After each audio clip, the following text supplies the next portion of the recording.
नमस्कार. मी गणेश तुकाराम शिंदे आपणा सर्वांचं आपल्या या यूट्यूब चॅनलवर स्वागत करत आहे. तसं पाहिलं तर डिजिटल प्लॅटफॉर्मवर उभा राहिलेल्या कॉक्रोच जनता पार्टी या एका संघटनेचंच म्हणा, जे 2 महिन्यात जाळं सर्व भारतभर पसरलं आहे, त्याचं दर्शन सोमवारी ज्यावेळेस 20 तारखेला संसदेचं पावसाळी अधिवेशन सुरू झालं, त्या दिवशी नवी दिल्लीच्या जंतर मंतरवर दिसून आलेलं आहे. जंतर मंतरवर या तरुणांनी नीट आणि विविध स्पर्धा परीक्षेचे पेपर जे फुटतात त्या संदर्भात हे आंदोलन सुरू केलं आहे. आणि नीटच्या परीक्षेत देशभरातून जवळपास 25 लाखाच्या आसपास विद्यार्थी परीक्षेला बसतात आणि त्या नीट परीक्षेचा पेपर फुटतो, परत परीक्षा घ्यावी लागते. यासारखं दुसरं दुर्दैव नाही. आणि यासाठी केंद्रीय शिक्षण मंत्री धर्मेंद्र पवार यांनी राजीनामा द्यावा, हीच या आंदोलकांची मागणी होती. त्यासाठीच आंदोलकांनी जून महिन्यापासूनच दिल्लीच्या जंतर मंतरवर धरणे आंदोलन सुरू केलं होतं. या कॉक्रोच जनता पार्टीच्या आंदोलकांसोबत ज्येष्ठ समाजसेवक सोनम वांगचुक पण होते. आणि सोनम वांगचुक यांनी तर त्या विद्यार्थ्यांचा प्रश्न सर्व देशासमोर यावा म्हणून आमरण उपोषण सुरू केलं होतं. दिनांक 18 जुलैला त्यांच्या उपोषणाचा 21वा दिवस सुरू होत होता. आणि नेमकं त्याच दिवशी पहाटे दिल्ली पोलिसांनी सोनम वांगचुक यांना उपोषणस्थळाहून उचललं आणि सफदरजंग रुग्णालयात नेऊन भरती केलेलं होतं. त्याचा परिणाम असा झाला की केंद्र सरकार विद्यार्थ्यांचं आंदोलन दडपतंय, त्या आंदोलनाचा बिमोड करण्याचा प्रयत्न करतंय, असं एक चित्र देशभरात तयार झालं. आणि त्यामुळंच 20 तारखेला संसद मोर्चासाठी मग देशभरातून शेकडो नव्हे तर लाखो विद्यार्थी उपस्थित झाले होते.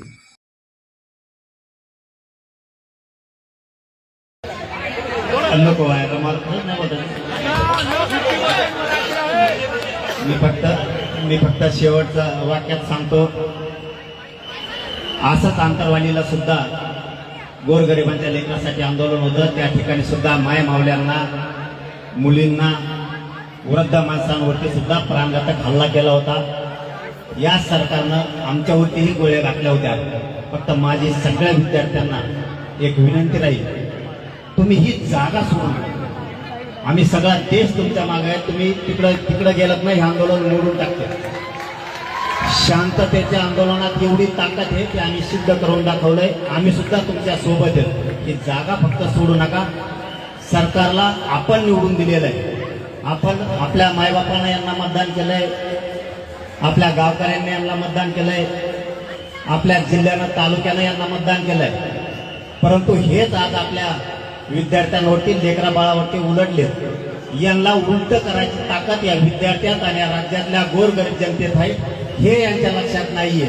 परंतु या पुढच्या काळात जर तुम्हाला कुठं धक्का लागला तर आम्ही सगळे तुमच्या सोबत आहेत, सोनमच्या सोबत आहेत, आपल्या अभिजित भैयांच्या सोबत आहेत. सगळं राज्य आणि देश तुमच्या पाठीशी. एवढाच शब्द देतो आणि थांबतो. धन्यवाद सगळ्यांना. जय शिव. जंतर मंतर आणि एकूण दिल्लीतून जे 7 मार्ग संसद भवनापर्यंत जातात, त्या 7ही मार्गावर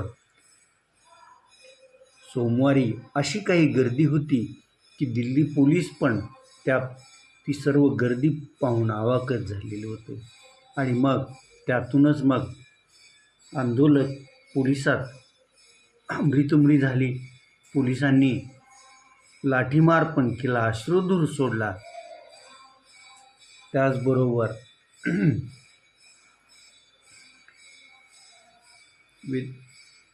जे आंदोलन मोडीत काढण्यासाठी सर्वतोपरी प्रयत्न केले, परंतु हे आंदोलक ही एकच त्यांच्या मनामध्ये भावना घेऊन आले होते की काही झालं तरी संसदेपर्यंत धडक मारायची.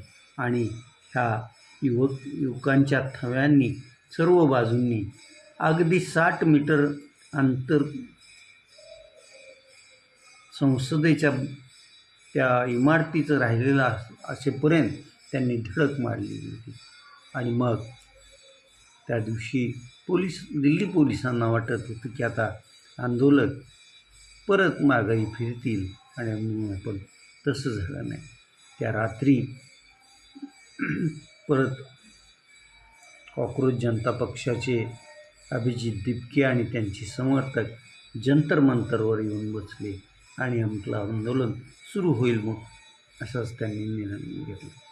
आणि त्याचाच ते आंदोलक त्यांच्या मागणीवर ठाम आहे हे दिसताच. तसं तर हे आंदोलन सुरू झाल्यापासूनच शिवसेना उद्धव बाळासाहेब ठाकरे पक्ष आणि त्या पक्षाचे पक्षप्रमुख उद्धव बाळासाहेब ठाकरे हे या आंदोलकांच्या सतत संपर्कात. अभिजित दिपके यांच्याबरोबर त्यांचं फोनवर चर्चा होत होती.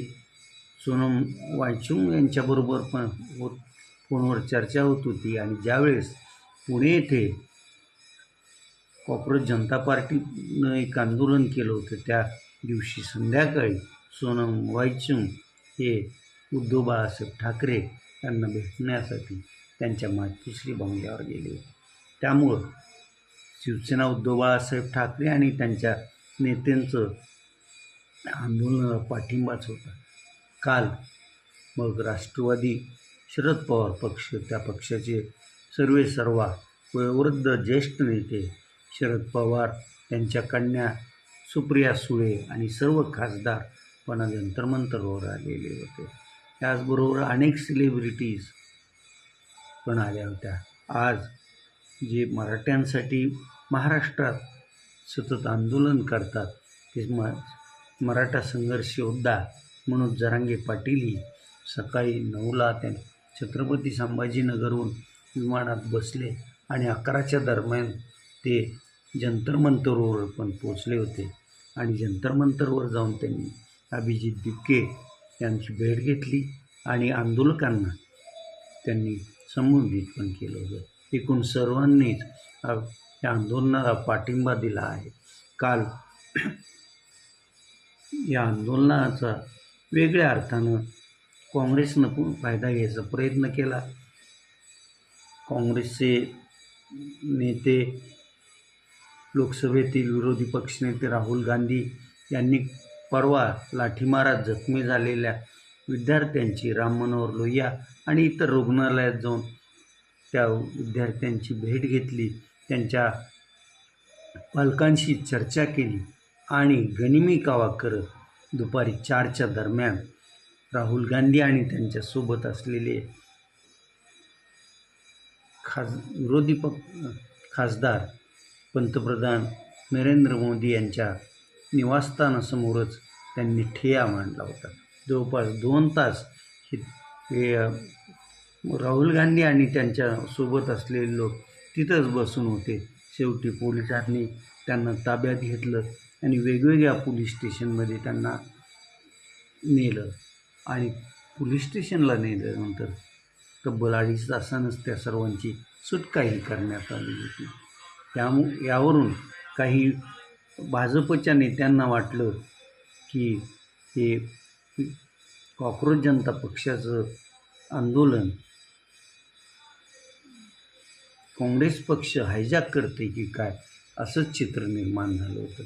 त्यामुळंच काल काँग्रेसचे नेते राहुल गांधी आणि त्यांच्यासोबतचे खासदार पंतप्रधानांच्या घरासमोर त्यांनी आंदोलन केलं. म्हणून आज भाजपच्या युवा मोर्चानं दिल्ली मुंबई आणि सर्व देशभरात काँग्रेस पक्षांच्या कार्यालयासमोर आंदोलन करून प्रतिआंदोलन केल्याचं दिसून आलं आहे. असो, आता हे आजही अभिजित दिपके आणि त्यांचे समर्थक भर पावसात पण जंतर-मंतरवर बसूनच आहेत. तिकडं लोकसभेचं कामकाजास तिसऱ्या दिवशी दिवसभरासाठी तहकूब करण्यात आलं आहे. राज्यसभेचं कामकाज मात्र कधी संस्थगित होतं आहे, परत चालू होतं आहे, असं चालू आहे. बघूया आता या आंदोलनाचं पुढं काय यातून निघतं आहे ते देश पाहतच राहणार आहे.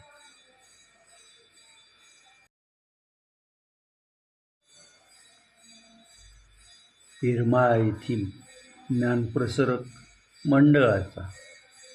मंडळाच्या स्थापनेला जवळपास 75 वर्ष झालेली असून त्या मंडळाचा हिरक महोत्सव आणि हे मंडळ स्थापन करण्यात हिरिरीनं पुढाकार असलेले आणि मंडळ स्थापनेचे प्रमुख स्तंभ असलेले ज्ञानदेव मोहेकर गुरुजी यांच्या जन्मशताब्दीचा महोत्सव एकत्रितच आता सुरू झालेला आहे.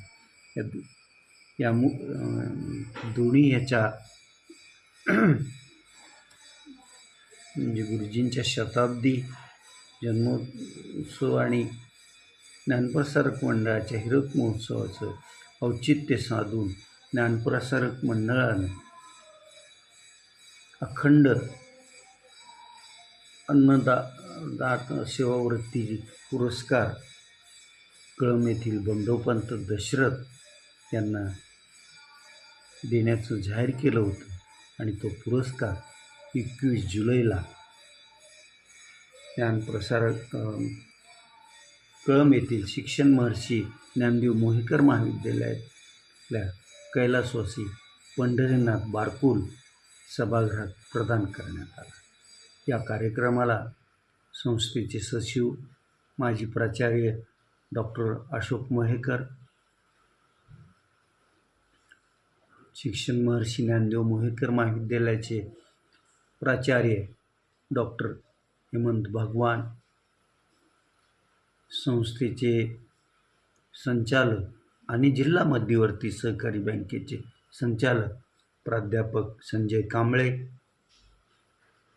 संस्थेचे संचालक असलेले वसंतराव मडके यांची प्रमुख उपस्थिती होती आणि अखंड अन्नदाता सेवावृत्ती पुरस्कार संस्थेचे उपाध्यक्ष सेवानिवृत्त प्राध्यापक आणि ज्ञानप्रसारक मंडळाचे उपाध्यक्ष असलेल्या प्राध्यापक आबासाहेब पंढरीनाथ बारकुल यांच्या हस्ते बंडोपंत दशरथ यांना देण्यात आला.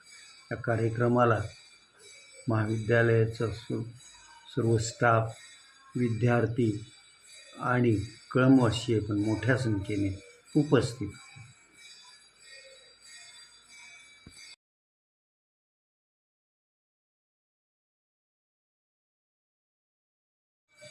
आज ज्ञानेश्वर महाराज आणि सोपानदेव यांची पंढरपूरच्या वारीच्या निमित्तानं